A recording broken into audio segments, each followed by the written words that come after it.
মুর্শিদের রূপালী পর্দায় মুর্শিদের রূপালী পর্দায় নীরব মানুষ খেলা করে।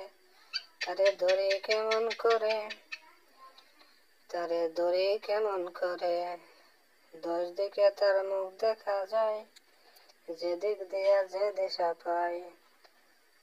আপন যখন আপন হারায়, বর যখন তরালে, একতালে তার 2 ঠিকানা, চোখে দেখলে যায় না চেনা।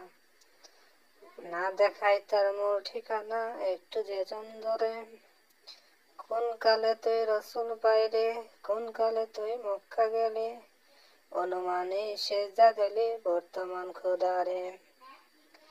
ডুবাও পাথর পানি ভরে, পাথরে কি পানি ধরে, পাথর হয়ে কিতাব পড়ে, পাইলি না মাওলারে। নবী খোদা কেউ চিনে না, কেউ চিনি না, সম্পত্তি নয় যাবে কেনা। আজহার বলেছে না চেন, পাইবে অচেনা রে।